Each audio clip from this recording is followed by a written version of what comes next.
कविता पहली। गागर में सागर। बिहारी। परिचय। जन्म 1595 के लगभग ग्वालियर में हुआ। मृत्यु 1664 में हुई। बिहारी ने नीति और ज्ञान के दोहों के साथ साथ प्रकृति चित्रण भी बहुत ही सुंदरता के साथ प्रस्तुत किया है। प्रमुख कृतियां। बिहारी की एकमात्र रचना सतसई है। इसमें 719 दोहे संकलित हैं। सभी दोहे सुंदर और सराहनीय हैं। पद्य संबंधी दोहे। इसका प्रथम और तृतीय चरण 13-13 तथा द्वितीय और चतुर्थ चरण 11-11 मात्राओं का होता है। प्रस्तुत दोहों में कविवर बिहारी ने व्यवहारिक जगत की कतिपय नीतियों से अवगत कराया है। कविता पहली। गागर में सागर। या अनुरागी चित्त की गति समझे नहीं कोई, जो जो बड़े श्याम रंग त्यो त्यो उज्जलु होई। इसका भावार्थ है, कवि के अनुसार इस प्रेमी मन को कोई समझ नहीं सका है। जैसे जैसे श्याम रंग अर्थात भगवान श्री कृष्ण की भक्ति में डूबता जाता है, वैसे वैसे ये और उज्जवल अर्थात और अधिक निर्मल होता जाता है। श्याम रंग मतलब श्री कृष्ण में रम जाने से इंसान के मन में भक्ति और प्रेम की भावनाएं और अधिक प्रबल होने लगती है। इन पंक्तियों के माध्यम से कवि ने ईश्वर की भक्ति से होने वाले चमत्कार और उसके लाभ का वर्णन किया है। घरू घरू डोलत दिन हव्वे, जून जनु जाचतु जाई, दिए लोभ चश्मा चखनु, लघु पुनि बड़ो लखाई। इसका भावार्थ है, कवि ने लोभी व्यक्ति का वर्णन करते हुए कहा है कि लालची इंसान दीन बनकर घर घर घूमता है, प्रत्येक व्यक्ति से सहायता अथवा कुछ पाने की याचना करता है। ऐसे इंसान की आंखों पर लालच का चश्मा लगा होता है, इसलिए वो अच्छे बुरे की पहचान नहीं कर पाता है। जिस इंसान से उसका स्वार्थ सिद्ध होता है, उसे ही वो सबसे योग्य और अच्छा मान लेता है। इन पंक्तियों के माध्यम से कवि ने इंसान को लालच में अंधे न होकर सही गलत का फर्क समझने का संदेश दिया है। कनक कनक ते 100 गुनी, मादकता अधिकाई, उन्हीं खाए बौराई जगु, इही पाए बौराई। शब्दार्थ। बौराई मतलब पागल होना। इसका भावार्थ है, कवि ने धन अर्थात कीमती धातु सोने को धतूरे से अधिक मादक तथा नशीला बताते हुए कहा है कि धन का नशा धतूरे के नशे से 100 गुना अधिक होता है। धतूरा खाने से इंसान को नशा होता है, लेकिन धन प्राप्त होने मात्र से ही इंसान पर एक नशा सा छा जाता है। इन पंक्तियों के माध्यम से कवि ने धन प्राप्त करने के बाद इंसान को संयम से काम लेने का संदेश दिया है। गुनी गुनी सबके कहे, निगुनी गुनी न हो तू, सुन्यो कहूँ तरु अर्क तय, अर्क समान उदो तू। शब्दार्थ।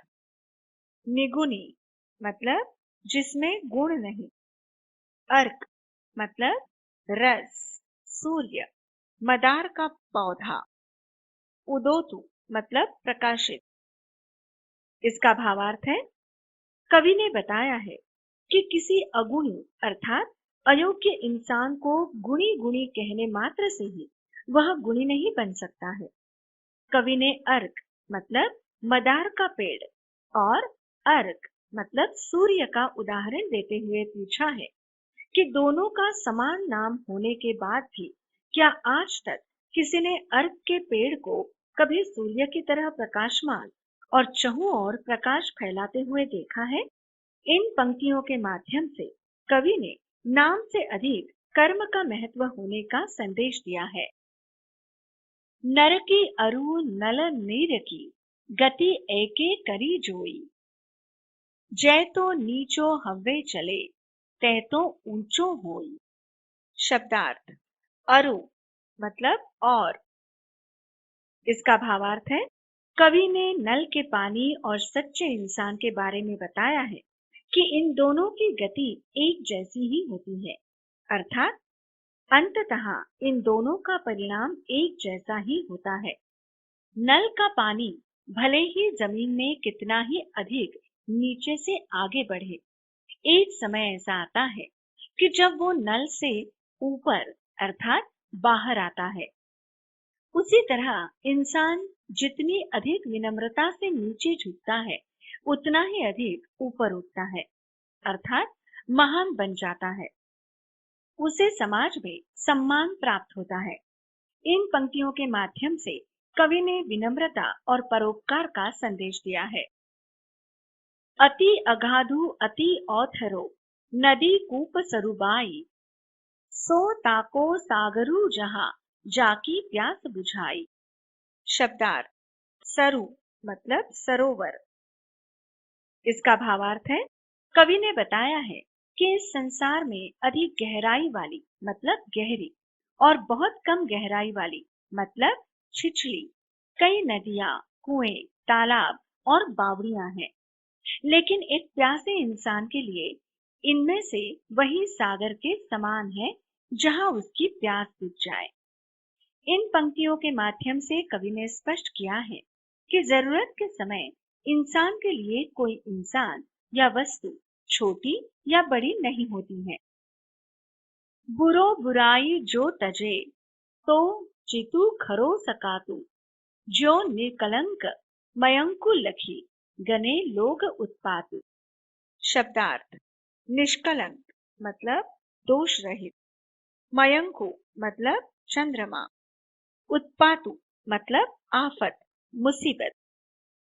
इसका भावार्थ है, कवि ने बुरे इंसान के बारे में बताया है कि वो सिर्फ बुराई कर सकता है, उसके पास दूसरों का बुरा करने के सिवा कोई अन्य गुण अवगुण नहीं होता है। ऐसे में यदि वो बुराई की राह छोड़ देता है तो सही मार्ग पर आ जाएगा, लेकिन सही मार्ग पर चलना ऐसे लोगों के लिए आसान नहीं होता है।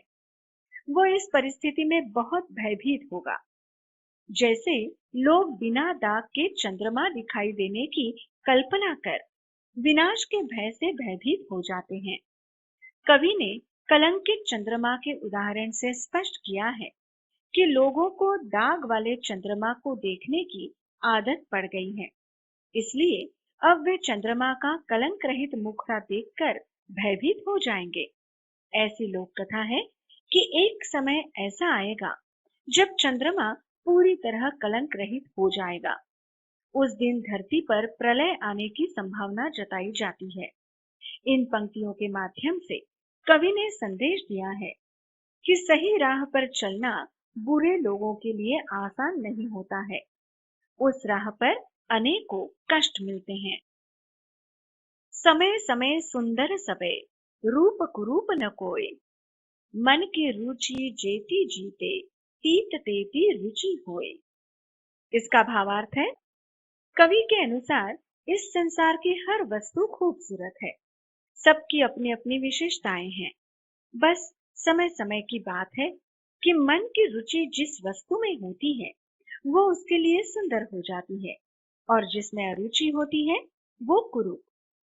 उम्र, समय, परिस्थितियों आदि के अनुसार मन की रुचि अरुचि बदलती रहती है।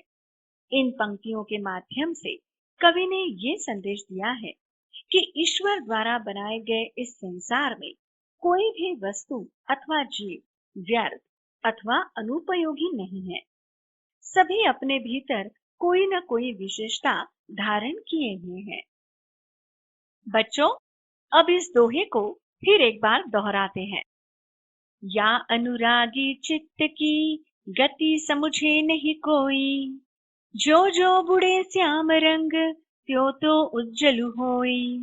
घरु घरु डोलत दिन हवे, जनु जनु जाचतु जाई। दिए लोभ चश्मा चखनु, लघु पुनि बड़ो लखाई। कनक कनक ते सौगुनी, मादकता अधिकाई। उही खाए बोराई जगु, इही पाए बोराई। गुनी गुनी सबके कहे, निगुनी गुनी न हो तू। सुनियो कहूँ तरु अर्कते, अर्क समान उदो तू। नर की अरु नल नीर की, गति एक एक करी जोई। जय तो नीचो हवे चले, ते तो ऊंचो होई। अति अगाधु अति औथरो, नदी कूप सरुबाई। सौता को सागरु जहाँ, जाकी प्यास बुझाई। बुरो बुराई जो तजे, तो चितु खरो सखा तू। ज्यो निकलंक मयंकु लखी, गने लोग उत्पातु। समय समय सुंदर सबे, रूप कुरूप न कोई। मन की रुचि जेती जीते, तीत तेती रुचि होई।